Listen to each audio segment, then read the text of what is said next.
स्वागत है दोस्तों मेरे यूट्यूब चैनल सेल्फ मेडिकोस में। यह हमारा सेकंड चैप्टर का सेकंड लेक्चर है। जो हमारा सेकंड चैप्टर था पल्मोनरी सर्कुलेशन, तो उसका ये हमारा सेकंड वीडियो है। तो चलिए अब हम इसमें आगे बढ़ते हैं। तो मैं आपको पहले बता दूं, जो हमने फर्स्ट वीडियो में फिजियोलॉजिकल डेड स्पेस को एक्सप्लेन किया था, अब हम उसके आगे बढ़े हैं। तो आगे बढ़ते हैं और हम देखते हैं हमारा जो अगला टॉपिक है वो है characteristic feature of pulmonary blood vessels. यानी कि जो भी ब्लड वेसल्स पल्मोनरी या फिर लंग्स में प्रेजेंट होते हैं या उसके अराउंड प्रेजेंट होते हैं, तो उसके कुछ अलग फीचर्स हैं। यानी कि वो बॉडी में जितने भी वेसल्स या फिर कैपिलरी प्रेजेंट होते हैं उससे थोड़ा ये अलग होते हैं। तो चलिए अब इसके फीचर्स की बात करते हैं।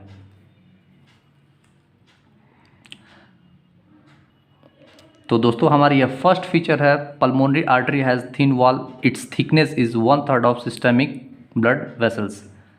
जो भी पल्मोनरी आर्टरी होते हैं वो बहुत ही थिन होता है, ठीक है। अब थिन क्यों होता है? क्योंकि गैसियस एक्सचेंज बहुत ही आसानी से हो जाए। It's thickness is 1/3 of systemic blood vessels. Systemic blood vessels यानी कि जो भी ऑर्गन, जैसे कि किडनी, स्प्लीन या फिर इंटेस्टाइन, जो भी हमारा ऑर्गन है तो उसमें भी तो ब्लड फ्लो होता है, उसको हम सिस्टमिक बोलते हैं, ठीक है। सिस्टमिक ब्लड वेसल से ये कितना पतला होता है? 1/3 होता है थिकनेस इसका। Its thickness is 1/3 of systemic blood vessels. हमारा सेकंड कैरेक्टरिस्टिक फीचर है, it is very elastic and distensible. Elastic मतलब ये बहुत ही लचीला होता है और डिस्टेंसिबल यानी नाजुक होता है, ठीक है दोस्तों। तो इलास्टिक और डिस्टेंसिबल इसको हेल्प करता है, गैसियस एक्सचेंज में हेल्प करता है, और ज़्यादा से ज़्यादा कैपिलरी जो है बास्केट फॉर्म करता है किसके अराउंड? एल्वियोले के अराउंड। तो जो इसका फीचर है यानी इलास्टिक और डिस्टेंसिबल, ये बास्केट के फॉर्मेशन में हेल्प करता है, ठीक है। हम इसको आगे डिटेल में देखेंगे। हमारा अगला जो फीचर है वो smooth muscles are not present in the wall of pulmonary vessels. जितने भी बॉडी में वेसल्स प्रेजेंट होते हैं, ब्लड वेसल्स, उसमें स्मूथ मसल्स का एक लेयर प्रेजेंट होता है, but in the pulmonary vessels there is not present in the wall of smooth muscles. मतलब उसके वॉल में स्मूथ मसल्स प्रेजेंट नहीं होते हैं। जो हमारा अगला फीचर है फिर, pulmonary capillaries are larger than systemic circulation. ये टॉपिक आपको थोड़ा कंफ्यूज कर सकता है, सॉरी, ये फीचर जो आपको थोड़ा कंफ्यूज कर सकता है, pulmonary capillaries are larger than systemic circulation.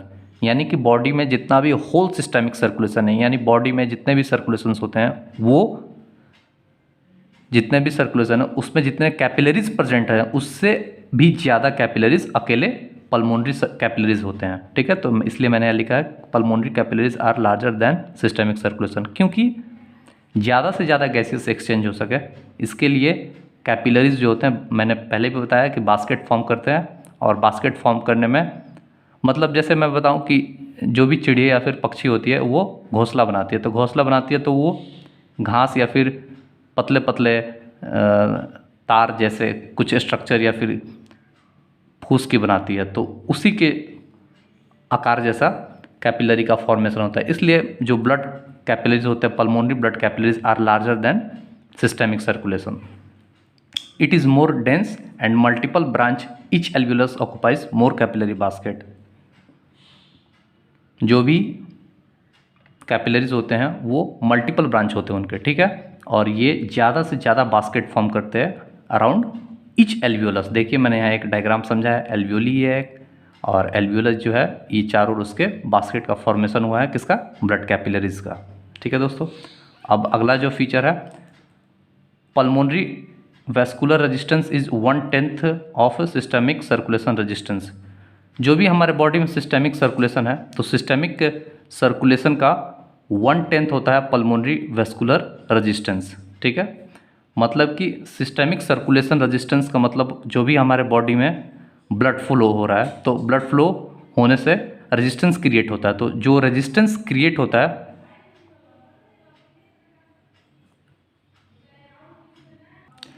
जो भी रेजिस्टेंस क्रिएट होता है तो वो ब्लड फ्लो को मतलब डिक्रीज करता है। रेजिस्टेंस ज़्यादा होगा तो फ्लो कम होगा। तो इसलिए क्या होता है, पल्मोनरी वैस्कुलर रेजिस्टेंस जो होता है वो बहुत ही कम होता है। मैंने यहाँ लिखा है pulmonary vascular resistance is 1/10 of systemic circulation resistance. तो यहाँ कम क्यों होता है? क्योंकि देखिए ज़्यादा अच्छे से गैसेस एक्सचेंज हो सके और कंटिन्यूअस हो सके।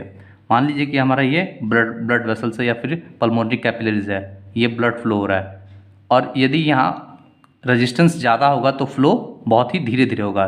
फ्लो धीरे होगा तो जल्दी जल्दी यानी कि ब्लड जो है ऑक्सीजनेटेड ब्लड हार्ट तक नहीं पहुंच पाएगा, लेफ्ट एट्रियम तक नहीं पहुंच पाएगा, जिससे कि हमारा सर्कुलेशन जो है फिर ऑर्गन में नहीं हो पाएगा, तो उससे प्रॉब्लम हो सकता है।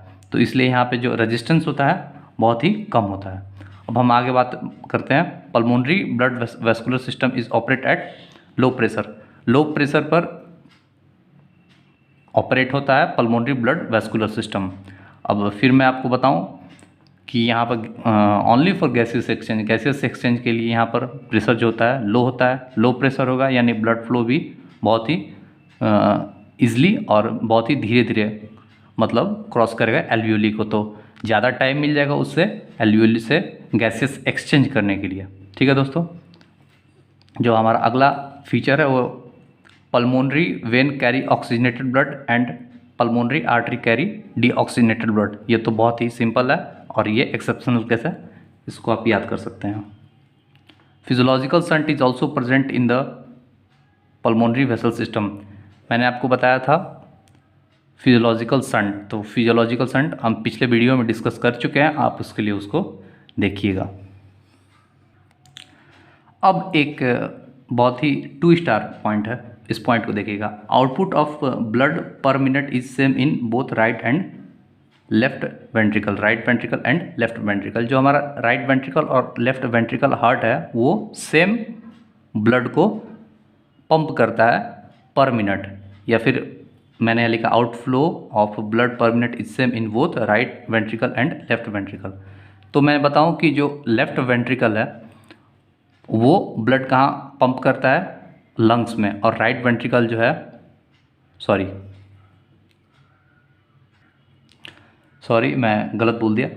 जो राइट वेंट्रिकल है वो ब्लड कहाँ पंप करता है, वो लंग्स में ब्लड को पंप करता है, और लेफ्ट वेंट्रिकल होल बॉडी में ब्लड को पंप करता है। तो जैसे कि मैंने यहाँ लिखा है that means same amount of blood reaches to whole body and also same amount of blood reaches to the lungs. यानी कि 1 मिनट में सेम अमाउंट जो है होल बॉडी में जितना जाता है उतना ही अमाउंट, यानी सेम अमाउंट जो है ब्लड जो है वो लंग्स में भी पहुंचता है। तो lungs accommodate amount of blood which is equal to blood accommodate by all other parts of the body. ये बहुत ही इम्पॉर्टेंट पॉइंट है और बहुत ही लॉजिकल पॉइंट है। Lungs accommodate amount of blood which is equal to blood accommodate by all other parts of the body. एक बार इसको फिर से समझते हैं। Outflow of blood per minute is same in both right ventricle and left ventricle. Right ventricle और left ventricle same amount of blood pump करता है इन 1 मिनट में। तो राइट वेंट्रिकल जो है कहाँ ब्लड पंप करता है, राइट वेंट्रिकल लंग्स में ब्लड पंप करता है, और उतना ही सेम अमाउंट ऑफ ब्लड जो है लेफ्ट वेंट्रिकल होल बॉडी में पंप करता है। मैंने लिखा है that means same amount of blood reaches to the whole body and also same amount of blood reaches to the lungs. और जो हमारा यहाँ से पॉइंट निकल के आता है जो कि बहुत ही टेक्निकल और इम्पॉर्टेंट है, lungs accommodate amount of blood which is equal to blood accommodate by all other parts of the body. अब हम अगले टॉपिक की तरफ पढ़ते हैं, पल्मोनरी ब्लड प्रेशर। ठीक है, तो पल्मोनरी ब्लड प्रेशर जो होता है मैं बताऊं कि पहले ही बता चुके हैं कि जो भी पल्मोनरी ब्लड प्रेशर होता है वो लो होता है, यानी पल्मोनरी ब्लड वेसल्स या कैपिलरी जो हैं वो लो प्रेशर पर ऑपरेट होते हैं। क्यों? क्योंकि ज़्यादा से ज़्यादा गैसेस एक्सचेंज हो सके। Pulmonary blood vessels are more distensible, मैंने आपको ये पहले बता दिया। तो देखिए, low blood pressure in pulmonary vessels, systolic जो होता है वो 25 mmHg होता है और डायस्टोलिक 10 mmHg होता है, और मीन आर्टेरियल प्रेशर 15 mmHg। ठीक है, ये हमारा पल्मोनरी वेसल्स के लिए हो गया, systolic, diastolic and mean.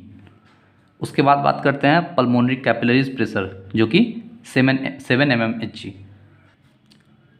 Pulmonary capillaries pressure कितना होता है? 7 mmHg, और ये पल्मोनरी ब्लड वेसल्स का हो गया सिस्टोलिक, डायस्टोलिक और मीन। अब बताऊं, Fick principle help in the measure of pulmonary blood flow. Fick principle जो है यहाँ, फिक प्रिंसिपल जब हम कार्डियोवैस्कुलर का फिजियोलॉजी पढ़ेंगे तो मैं उसमें बताऊंगा कि फिक प्रिंसिपल क्या होता है। चलिए तो दोस्तों आगे अगला टॉपिक की तरफ पढ़ते हैं, regulation of pulmonary blood flow. तो ब्लड फ्लो जो भी पल्मोनरी में मतलब पल्मोनरी ब्लड फ्लो होता है उसको कैसे उसका रेगुलेशन कैसे होता है। Pulmonary blood flow regulated by 5 factor, कितने 5 फैक्टर जो है यहाँ पे प्रेजेंट होते हैं। फर्स्ट है कार्डियक आउटपुट, सेकंड है वेस्कुलर रेजिस्टेंस, थर्ड है नर्वस फैक्टर, फोर्थ है केमिकल फैक्टर, फिफ्थ है ग्रेविटी एंड हाइड्रोस्टैटिक प्रेशर। तो एक एक करके हम सारे फैक्टर को देखते हैं। तो जो हमारा पहला है कार्डियक आउटपुट, तो cardiac output is directly proportional to the pulmonary blood flow. Pulmonary blood flow यानी कि जितना ज़्यादा कार्डियक आउटपुट होगा उतना ही ज़्यादा पल्मोनरी ब्लड फ्लो होगा। ये तो बहुत ही सिंपल है। सो एनी फैक्टर अल्टर या फिर अफेक्ट, कोई फैक्टर जो कि कार्डियक आउटपुट को अफेक्ट करता है या फिर अल्टर करता है, then it also affect the pulmonary circulation, तो फिर वो पल्मोनरी सर्कुलेशन को भी अफेक्ट करेगा। ठीक है, यानी कि कोई भी फैक्टर जो कि कार्डियक आउटपुट को अफेक्ट करेगा और तो वो डायरेक्टली प्रोपोर्शनल है cardiac output pulmonary blood flow के, तो इसलिए वो जो भी फैक्टर है वो पल्मोनरी ब्लड फ्लो को भी अफेक्ट करेगा। जैसे कि आप देख सकते हैं मैंने लिखा rate of contraction, force of contraction, venous return, peripheral resistance, ये 4 फैक्टर हैं जो कि कार्डियक आउटपुट को अफेक्ट करते हैं, जिसकी वजह से कार्डियक आउटपुट इंक्रीज और डिक्रीज होता है। तो कार्डियक आउटपुट जो है वो डायरेक्टली प्रोपोर्शनल है पल्मोनरी ब्लड फ्लो के, तो इसलिए जो peripheral resistance, venous return, rate of contraction, force of contraction, वो इनडायरेक्टली पल्मोनरी ब्लड फ्लो को भी अफेक्ट कर रहे हैं। ठीक है, तो अब हमारा सेकंड फैक्टर है पल्मोनरी वेस्कुलर रेजिस्टेंस। तो पल्मोनरी वेस्कुलर रेजिस्टेंस पढ़ते हैं। तो pulmonary vascular resistance is inversely proportional to the pulmonary blood flow, यानी कि जितना ज़्यादा ब्लड फ्लो होगा उतना ही रेजिस्टेंस जो है वो पल्मोनरी वेस्कुलर रेजिस्टेंस उतना ही कम होगा, क्योंकि वेस्कुलर रेजिस्टेंस क्रिएट नहीं होगा क्योंकि वहाँ स्मूथनेस ज़्यादा प्रेजेंट है। ठीक है, pulmonary vascular resistance is low compare to the systemic vascular resistance, ये तो मैं आपको पहले कैरेक्टरिस्टिक्स में डिस्कस कर दिए हैं। उसके बाद है pulmonary vascular resistance Altered in the different phases of respiration, यानी कि जो भी फेजेस ऑफ रेस्पिरेशन यानी इंस्पायरेशन और एक्सपायरेशन, तो during inspiration and expiration pulmonary vascular resistance जो होते हैं वो चेंज होते हैं। चलिए कैसे चेंज होते हैं इसको अभी देखते हैं। तो फर्स्ट ड्यूरिंग इंस्पायरेशन, देखिए during inspiration intrathoracic pressure decreases. मैं आपको बताऊं इंस्पायरेशन के टाइम इंट्राथोरेसिक प्रेशर जो होता है वो डिक्रीज होता है और इंट्राथोरेसिक वॉल्यूम इंक्रीज होता है। ठीक है, तो थोरेसिक प्रेशर डिक्रीज होने के कारण that cause pulmonary vessels dilated और डिस्टेंडेड, डायलेट हो जाता है, जिससे blood flow of pulmonary vessels increases. एक बार फिर से देखिएगा, मैंने लिख के यहाँ पे काट दिया तो इसलिए एक बार समझिएगा। Blood flow of pulmonary vessels increases.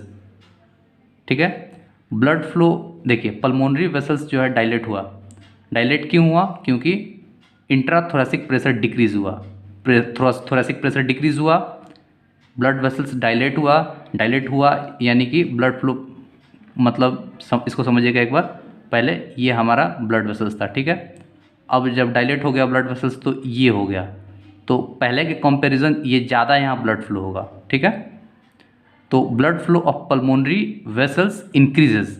ठीक है, जिसके कारण मैंने यहाँ एरो लगाया, जिसके कारण पल्मोनरी वेस्कुलर रेजिस्टेंस डिक्रीजेस, क्योंकि ब्लड फ्लो यहाँ इंक्रीज हो गया तो पल्मोनरी वेस्कुलर रेजिस्टेंस डिक्रीज हो गया। अब हम पढ़ते हैं during expiration intrathoracic pressure increases. Expiration के टाइम इंट्राथोरेसिक प्रेशर इंक्रीज होता है और इंट्राथोरेसिक वॉल्यूम डिक्रीज होता है, that cause pulmonary vessels in normal condition. तो जो पल्मोनरी वेसल्स होते हैं वो नॉर्मल कंडीशन में जैसे था वो पहले से वैसे ही रहती है, तो blood flow of pulmonary vessels decreases, मतलब इसके कंपैरिजन में, यानी कि इंस्पायरेशन के कंपैरिजन में ये तो कम ही है ना, तो इसलिए मैंने लिखा है blood flow of pulmonary vessels decreases and pulmonary vascular resistance increases. अब मैंने एक 2 स्टार पॉइंट लिखा है, blood flow during exercise also increase and resistance decreases. ये सिंपल है, कोई ज़्यादा कॉम्प्लेक्स नहीं है। ब्लड फ्लो जो होता है एक्सरसाइज के ड्यूरिंग वो क्या होता है, इंक्रीज हो जाता है ब्लड फ्लो, एंड रेजिस्टेंस जो होता है वो डिक्रीज होता है बहुत, क्योंकि ब्लड फ्लो जब भी इंक्रीज होगा तो रेजिस्टेंस डिक्रीज होना ही है।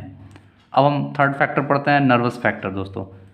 तो ये नर्वस फैक्टर पढ़ते हैं। नर्वस फैक्टर में सिंपैथेटिक और पैरासिम्पैथेटिक। देखिए नर्वस फैक्टर में मेनली हम ऑटोनोमस नर्वस सिस्टम की बात करते हैं। तो सिंपैथेटिक में सिंपैथेटिक कभी भी क्या करता है, वो ब्लड फ्लो को बढ़ाता है। तो decrease in blood flow bye,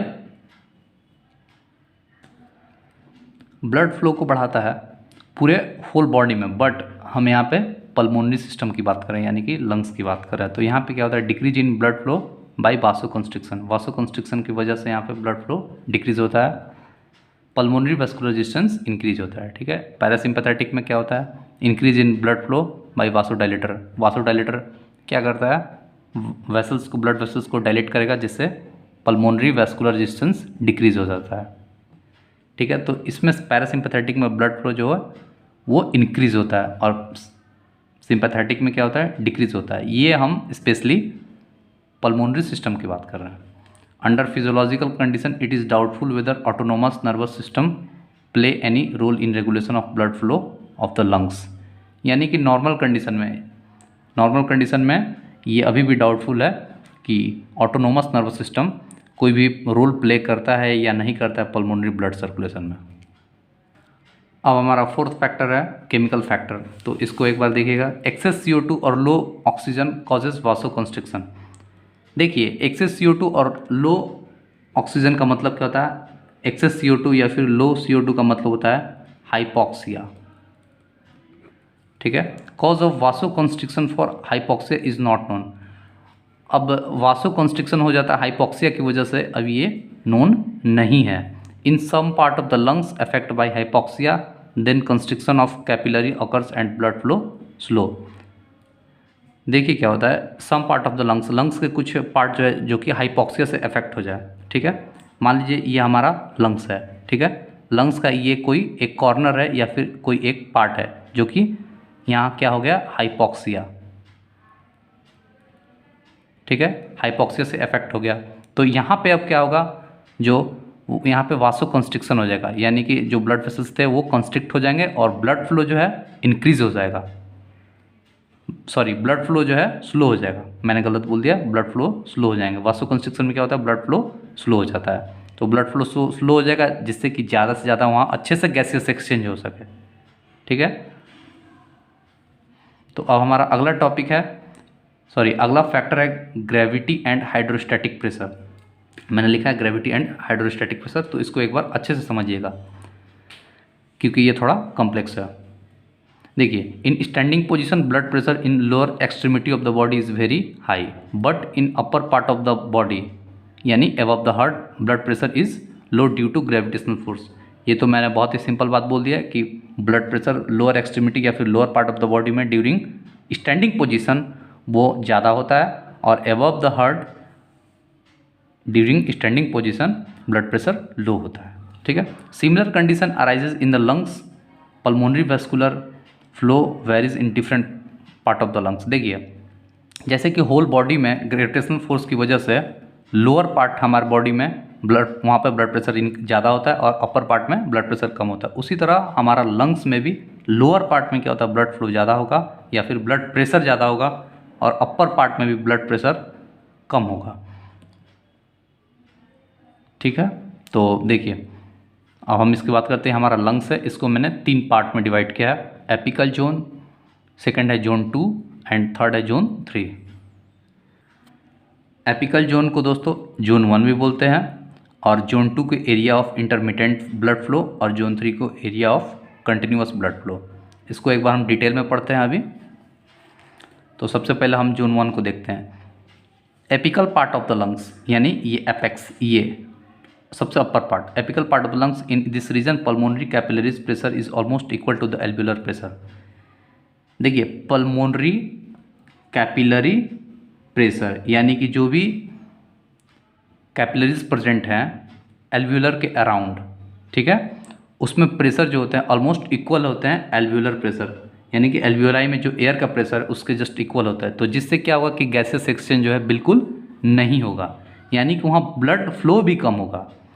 ठीक है। आप समझने की कोशिश कीजिए एक बार कि जब एल्वेलर प्रेशर और ब्लड कैपिलरी प्रेशर इक्वल हो जाए या फिर ब्लड कैपिलरी ब्लड प्रेशर जो है कम हो जाए एल्वुलर प्रेशर से, तो वहाँ पे ब्लड फ्लो बिल्कुल भी नहीं होगा।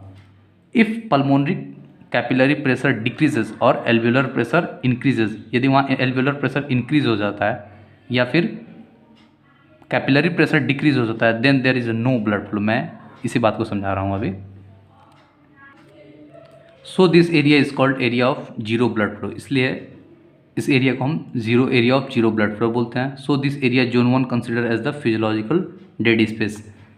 फिजियोलॉजिकल डेड स्पेस दोस्तों मैं पहले ही बता चुका हूँ कि लंग्स का वो एरिया जहाँ पे गैसियस एक्सचेंज नहीं हो उसी को बोलते हैं हम फिजियोलॉजिकल डेड स्पेस। इसलिए हम जोन 1 को या फिर area of zero blood flow को हम फिजियोलॉजिकल डेड स्पेस में कंसिडर करेंगे।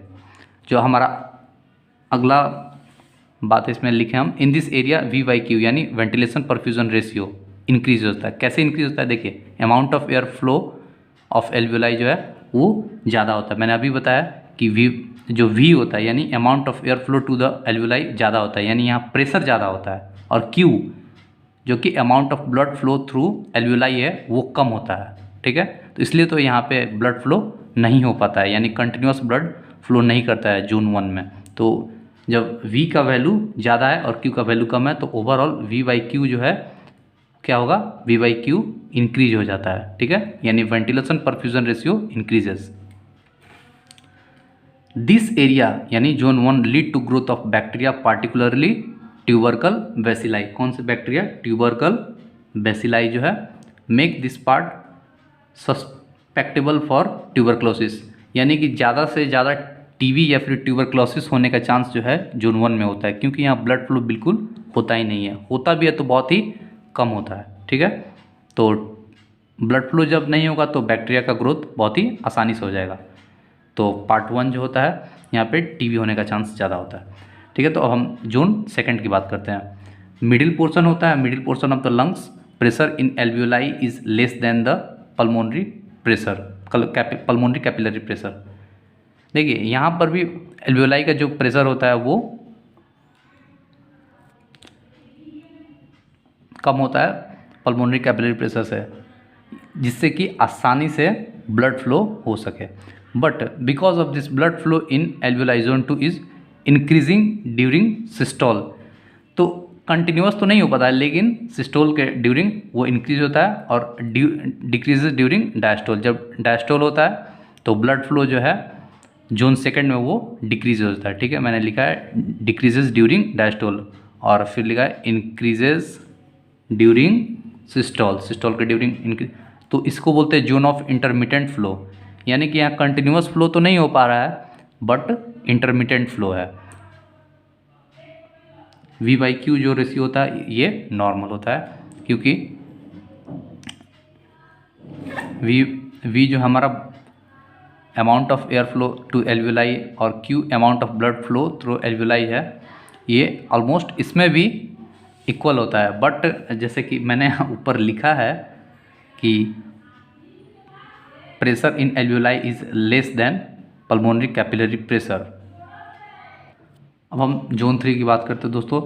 जो हमारा जोन 3 है वो लोअर पोर्शन ऑफ लंग्स होता है। ठीक है, lower portion of the lungs है, ये सबसे लोअर पार्ट होता है। Pulmonary capillary pressure is very higher, यानी कि जो भी ब्लड फ्लो हो रहा है पल्मोनरी कैपिलरीज में वो बहुत ही ज़्यादा होता है। किससे, एल्वुलर प्रेशर से। एल्वुलर प्रेशर से ज़्यादा हुआ यानी कि बहुत ही अच्छे से वहाँ ब्लड फ्लो होगा। ब्लड फ्लो अच्छे से होगा तो वहाँ ज़्यादा से ज़्यादा गैसियस एक्सचेंज होगा। ब्लड फ्लो कंटिन्यूअस, तो यहाँ ब्लड फ्लो क्या होता है, कंटिन्यूअस। ठीक है, तो यहाँ पे क्या होता है कि अच्छे से जब तो यहाँ पे कोई भी बैक्टीरिया ग्रोथ या फिर लंग्स जो है कभी भी इन्फेक्शन लोअर पार्ट यानी जोन 3 में बहुत ही कम होता है। Because of blood flow is more, ठीक है, तो V/Q जो होता है यहाँ डिक्रीज होगा, क्योंकि Q का वैल्यू जो है बहुत ही ज़्यादा है। Q मतलब यहाँ क्या है, blood passes through alveoli, Q का मतलब यहाँ ये है, तो ब्लड फ्लो यहाँ ज़्यादा है, तो because of blood flow is more, तो यहाँ पे V/Q रेशियो है वो कम हो जाता है। किसमें, जोन 3 में। Zone of continuous blood flow भी इसको बोलते हैं। ठीक है, तो जोन 3 में क्या होता है, V/Q रेशियो डिक्रीज होता है। जोन 2 में क्या होता है, V/Q रेशियो नॉर्मल रहता है, और जोन 1 में V/Q रेशियो इंक्रीज होता है। तो एक बार फिर से हम देख लेते हैं। ये हमारा जोन 1 हुआ, ये जोन 2, ये जोन 3। तो जोन 1 में ब्लड फ्लो बहुत ही कम होता है या फिर ना के बराबर होता है। जोन 2 में इंटरमिटेंट ब्लड फ्लो होता है क्योंकि यहाँ पे एल्वेओलर प्रेशर थोड़ा ज़्यादा होता है, किससे? पल्मोनरी कैपिलरी प्रेशर से। और ये जोन 3 है, यहाँ पे कैपिलरी प्रेशर यानी कि पल्मोनरी कैपिलरी प्रेशर बहुत ही ज़्यादा होता है एल्वेओलर प्रेशर से। तो ये जो जोन है, ये जोन 3, ये कोई भी डिजीज़ या फिर कोई भी इन्फेक्शन का चांस यहाँ पे बहुत कम है, और ये इससे थोड़ा ज़्यादा होता है। और ये सबसे ज़्यादा इन्फेक्शन या फिर कोई भी खतरा ये इस पार्ट को सबसे ज़्यादा है, जोन 1 को, क्योंकि यहाँ ब्लड फ्लो बिल्कुल होता ही नहीं है। तो थैंक यू दोस्तों, ये अब चैप्टर हमारा फिनिश होता है, सेकेंड चैप्टर पल्मोनरी सर्कुलेशन। अब हम थर्ड चैप्टर को लेकर आएंगे नेक्स्ट वीडियो में। पल्मोनरी सर्कुलेशन का नोट्स आप डाउनलोड कर सकते हैं मेरे टेलीग्राम चैनल से, लिंक मैंने डिस्क्रिप्शन में दे दिया है।